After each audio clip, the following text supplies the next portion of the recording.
de tudo foi assim. Ela dormiu e acordou com um caroço gigante, como vocês podem ver aí na foto. Esse caroço apareceu assim da noite pro dia mesmo, ela não tinha nada em um dia e no dia seguinte ela apareceu com um caroço desse tamanho. A gente ficou muito preocupado quando a gente viu, mas a gente achou que era devido à dor de garganta. Ela tava com a garganta inflamada e tava sentindo um pouco de dor. Então a gente falou assim, deve ter alguma relação com a garganta inflamada. Fomos à farmácia, o farmacêutico achou bem estranho, falou, nossa, tá muito grande.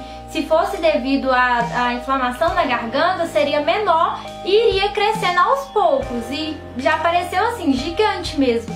Então tava muito estranho. Mas ele falou assim, já que você acha que é da infecção, devido à infecção de garganta, eu vou te passar um antibiótico para você tomar.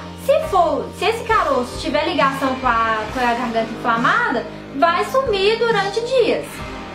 Então foi isso que aconteceu. Ele receitou o remédio, ela começou a tomar durante 7 dias. No 7º dia, o caroço não tinha diminuído nada ainda, a gente tinha a impressão que estava aumentando. E resolveu ir ao hospital. Foi uma loucura, assim, porque os médicos já tinham suspeita que poderia ser alguma doença como câncer. Então foi meio que na correria. Ele falou assim, não, vai precisar tirar, porque a gente tem que fazer uma biópsia. Não tem como fazer tratamento antes de descobrir, antes de ter o diagnóstico. Então a gente precisaria fazer essa biópsia. E assim, aconteceu assim, questão de horas mesmo, todos os pedidos de exame. O que deu pra ela fazer no hospital, ela já fez no mesmo dia que ela foi, no primeiro dia. Com os exames, ele já marcou a cirurgia. Foi assim, cirurgia de urgência mesmo. A gente não tinha noção da gravidade. Na verdade, a gente não tinha noção de nada do que estava acontecendo. A gente sabia desse caroço, mas poderia ser milhares de coisas, poderia ser milhares de doenças. Então, a gente nunca imaginou que seria um câncer. Ela fez a cirurgia feita. O médico pediu 15 dias que ele enviaria um pedaço do tecido que ele tirou desse caroço, ele enviaria para São Paulo para fazer a biópsia. Nesses 15 dias a gente nem dormia direito, a gente só ficava pensando nisso, a gente dormia pensando nisso, a gente acordava pensando nisso. Então assim, esses 15 dias foram bem difíceis já. Chegou o resultado, fomos buscar o resultado. Eu lembro disso, eu tava muito nervosa, mas eu tava tentando passar uma tranquilidade pra ela. Eu peguei o resultado, gente, eu lembro disso como se fosse agora, assim, sabe? Quando você tem a cena na sua cabeça. Eu tenho a cena na minha cabeça e eu acho que essas cenas do que aconteceu durante todos esses 2 anos eu não vou conseguir apagar. Às vezes eu tento falar, eu não quero ficar lembrando disso, eu não quero ficar pensando, porque realmente passa um filme na minha cabeça constantemente. Mas eu tenho noção que isso vai ser muito difícil de acontecer, talvez com os anos. Faz 9 meses só que ela faleceu. Eu lembro o tempo todo de tudo, de todos os acontecimentos. Chegamos no hospital, peguei a biópsia, abri, porque eu sou muito curiosa. Ela estava sentada do meu lado. Aí eu abri a biópsia e não entendi muito o que estava escrito. Tinha assim, frases, sabe? Bem coisa de médico mesmo. Nem sabia o que significava aquilo. Aí ela pegou e falou assim, pesquisa aí no seu celular, às vezes a gente encontra. E nisso a gente já estava esperando o médico chamar. Gente, sério, ela sentada do meu lado, sentada assim, e olhando pro celular, eu com o celular assim, olhando o resultado. Na hora que eu digitei o que estava escrito no exame, deu assim, grandão, câncer. Vocês não têm noção da cara dela. Nossa, e não tinha como eu disfarçar. Com aquele silêncio, meu pai perguntando o que foi.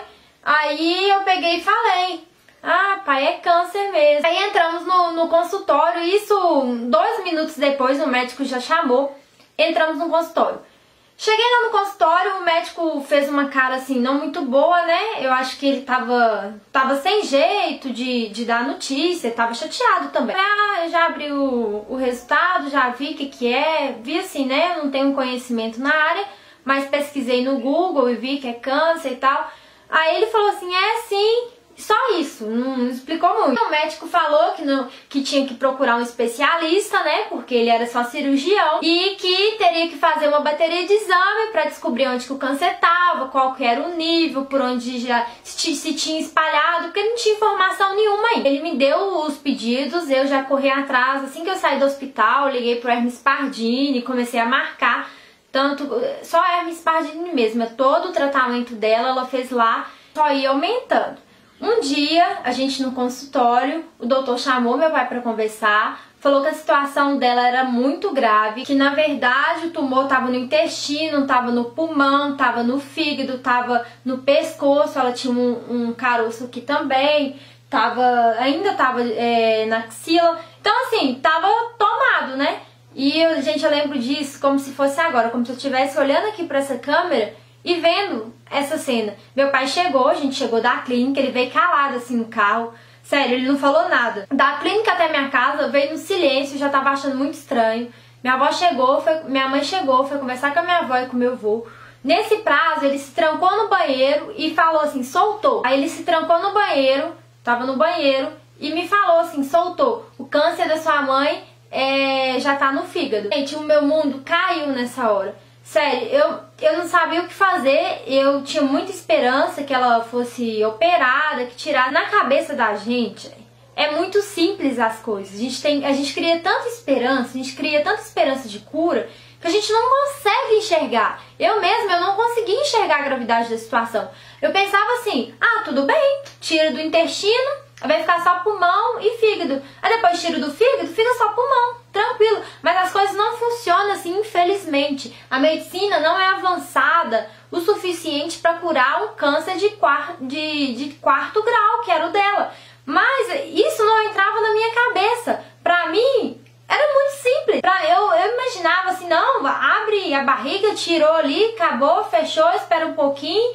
E depois tira no pulmão, vão tirando um de cada até ficar sem nada. Durante esses processos ela fez alguma cirurgia. Uma cirurgia foi pra colocar um catéter, porque a quimioterapia é muito agressiva, então ia arrebentar as veias e tal. Então colocava um acesso pra ficar mais fácil dela tomar o medicamento. Fomos nessa cirurgia, só eu e ela. E assim, eu muito tensa, porque ninguém sabia. E sabe quando você tem uma coisa entalada que você precisa falar pra alguém? Nem que seja postar no Facebook, mas você precisa desabafar. E era isso que eu sentia, só que eu não podia falar com ninguém. Era a vontade dela, ela não queria que ninguém soubesse. Então assim, eu acho que um sofrimento maior meu durante essa fase que a gente passou foi porque eu não podia conversar com ninguém. Eu não contava, ninguém sabia que minha mãe estava doente. Então isso foi muito difícil pra mim, porque acabou que ficou tudo nas minhas costas, sabe?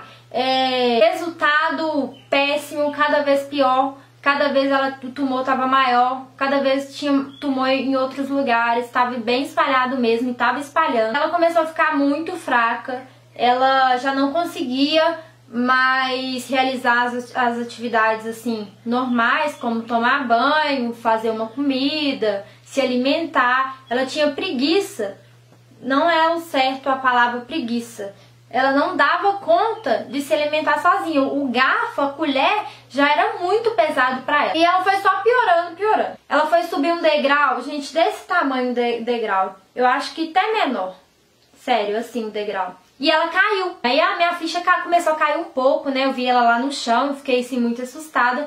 Aí eu falei com meu pai, aí eu falei com ela que tava indo pra faculdade, eu tinha até uma prova no dia, mas que qualquer coisa ela me ligasse. Cheguei na faculdade, liguei pra ela, perguntei como que tava. Acabei de fazer essa prova, fui pegar no meu celular, minha prima tinha me ligado, aí eu retornei, ela me falou assim, sua mãe tá muito ruim, sua mãe não comeu nada até agora, e eu vou levar ela no médico, mesmo se ela não quiser. E minha mãe realmente não quis, falou assim que só ia no hospital se eu tivesse. Cheguei aqui em casa, ela tava deitada no sofá, assim, muito abatida, muito mesmo. Foi assim, na hora que a gente chegou no hospital, a gente foi pegar uma cadeira de rodas pra colocar ela. E nesse tempo ela começou a ter uma crise. Assim que a gente colocou ela na cadeira de roda, gente, a cena, eu acho assim, é a cena que eu nunca vou esquecer na minha vida. É a cena assim, mais marcante assim, de todas, porque eu não cheguei a ver ela no caixão por esse motivo, porque minha memória fotográfica é muito boa, principalmente para essas coisas ruins. Então eu não queria ficar revivendo esse momento o tempo todo. E essa cena que gente, ela praticamente morreu assim na minha frente. O pescoço dela caiu, a língua dela saiu pra fora, o olho dela virou, ela não respondia, e ela fazia assim pra puxar o ar. Foi assim, uma cena assim. E ela parou tudo, ela não tava nem respirando direito. E pelo menos eu não conseguia sentir a respiração dela, tanto que eu liguei para algumas pessoas lá, eu não lembro quais foram, quem foram, mas eu acho que não sei nem se foi no grupo da família, e liguei e mandei uma mensagem, tentei ligar pro médico dela falando que ela tinha falecido, e nesse desespero todo eles levaram ela lá pra enfermaria na urgência e fizeram aquela ressuscitação lá, com aquela máquina e aquele barulhão, e ela pulando assim na cama. Ela tava tão magrinha, nessa época eu acho que ela tava pesando uns 35 quilos já. E ela pulando assim na cama, aquela cena assim horrorosa. Aí eu saí pra fora, na verdade não saí por minha vontade, eles me colocaram pra fora, falaram que eu não podia ficar vendo aquilo, que era melhor sair e tal. Saí, fui pro telefone mandar mensagem, chorar, gritar, espernear com quem eu lembrava o número ali mesmo, com quem eu conseguia achar. Aí ela falou assim, pelo amor de Deus, me explica, eu não sei o que tá acontecendo. E gente, eu ficava olhando pra cara dela assim, com um olhar, parecia que eu tava vendo um monstro, porque eu vi ela morta e depois eu vi ela conversando, eu já não tava entendendo mais nada. Aí ela querendo explicação, aí veio a doutora na mesma hora assim, foi com a ficha perguntando assim, o tumor dela é qual grau? Eu 4, tem cura? Não. O médico deu possibilidade de cirurgia? Não. Tá espalhado? Sim. E ela assim, com o olho desse tamanho olhando pra mim, tipo assim, o que você tá falando? Porque ela não sabia da gravidade da situação dela. Claro que a gente nunca contou, pra não atrapalhar aí mesmo no tratamento, não deixar ela mais chateada, então a gente não contava. E ela meio desesperada assim, sabe? Aí eu fiz a ficha, eu achei até muito esquisito ter que fazer essa ficha lá do lado dela, e ela escutando as respostas, mas eu acho que a médica também não sabia que ela não sabia, né, da situação. Então, foi isso, e na hora que a médica saiu, ela pegou e falou assim, mas o que tá acontecendo? Por que você tá falando isso? Aí eu peguei e falei, ih, mãe, relaxa, é só pra você ser atendida mais rápido, tá tudo tranquilo. Porque se a gente falar que você tá bem, que a situação é boa, eles vão demorar pra entender. Gente, ela abriu um sorriso, não. Ai, meu coração dói só de pensar, só de lembrar dessa imagem do sorriso dele. Aí, eles estabilizaram ela lá, né? E já transferiram lá pro CTI. Segundo dia que ela tava lá, o médico ligou aqui pra casa. Eu quase morri outra vez, porque eu achei que ela tinha falecido. O médico ligou falando que precisaria conversar comigo, que eu sou maior de 18 anos, e com meu pai, que meu irmão não precisava, mas ele queria a gente lá. Fomos, na mesma hora, chegou lá, tava ele mais 3 doutores, e eles falaram da situação, falaram que ela tava com uma infecção, que eles iam tentar tirar. Mas era assim, ela tava conversando, eles deram 2 opções. Era assim, ela tava conversando, né, nesse momento lá no CTI ela tava conversando, e ele falou que ele poderia entrar com ela no bloco cirúrgico e que ela voltaria, que ela morreria lá. Então assim, que eu poderia pensar no futuro, nossa, minha mãe tava conversando, nossa, minha mãe tava normal e foi pro bloco e morreu lá. Pode ter sido erro do médico. Ou então a segunda possibilidade, que era não operar, deixar do jeito que tava ali e ela morrer também. E depois eu pensar assim, nossa, se tivesse feito uma cirurgia, ela teria escapado, teria dado uma melhora pra ela, ou até mesmo a cura ali do problema que tava tendo naquela hora, sem falar do câncer. Então, foi muito difícil essa situação, gente, muito difícil. Eu acho assim, só quem passou por isso consegue entender. Você ter 2 opções dessa, assim, você ter que decidir com 2 opções dessa, assim, a vida da sua mãe é muito difícil. Aí eu perguntei ao meu pai o que ele achava, e ele me perguntou o que eu achava, a gente conversou, a gente trocou ideias, opiniões, e acabou que a gente decidiu não mandar ela pro bloco cirúrgico, porque ela tava conversando, a gente queria aproveitar, a gente já sabia que ela não tinha muito tempo de vida, então a gente não queria, assim, marcar um horário pra ela morrer, sabe?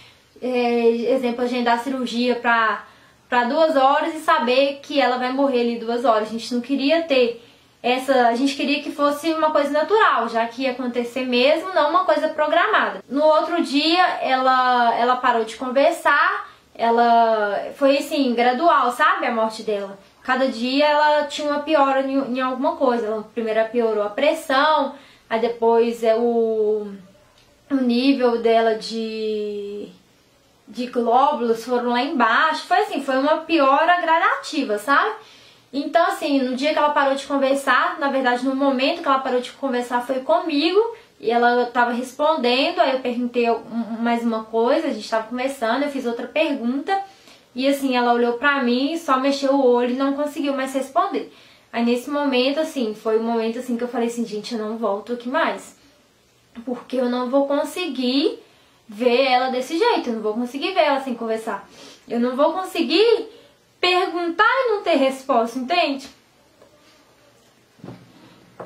Então, assim... Ai, preciso respirar.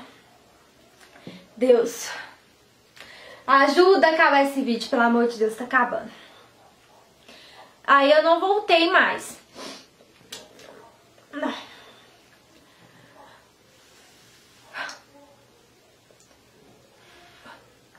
Então, aí no dia seguinte, ela voltou, ela conseguiu conversar. Meu pai que tava na visita na hora, e ela quis gravar um vídeo. Pediu assim, sabe? Cadê os meninos, que era eu e meu irmão? E falou assim, meu pai falou assim, vamos gravar o vídeo. Lá não pode usar celular, mas ele pediu, o amigo dele trabalha lá, ele falou assim, ela quer... Ele falou com a amiga, ela voltou a conversar agora e quer gravar um vídeo. Então ela gravou o vídeo. Eu vou mostrar o vídeo pra... Ai, Deus, eu quero acabar esse vídeo, pelo amor de Deus. Nó, pesado. Pesadíssimo, não? Aí ela gravou esse vídeo, eu nunca mostrei esse vídeo pra ninguém, mas eu vou compartilhar com vocês o último vídeo da minha mãe conversando. Ai, Deus, quero acabar. Nossa, gente, falta pouco, falta pouco. Então ela gravou o vídeo, vou colocar o vídeo pra vocês da última vez que ela falou. E ela faleceu aí mesmo, faleceu junto com meu pai do lado dela. E foi parando, o coração foi parando de funcionar, a pressão foi lá embaixo, e foi assim, gradativamente, que eu falei mesmo. Então esse aí foi o último momento que a gente tem dela. Eu vou compartilhar com vocês. Fala com ele, teu. Fala com ele, filho. Matheus. Fala. Teu. Você dá um jeito de comer, fala, filho. Dá um jeito de comer, viu? E tudo que o pai fizer. Tudo que seu pai fizer, tá? Então tá. Pai, dorme com Deus, então. Dorme com Deus, então. Beijo. E pra Bela? O que você vai falar pra Bela? Beijo pra Bela também. Então tá. Todos os dois. Então tá, obrigado.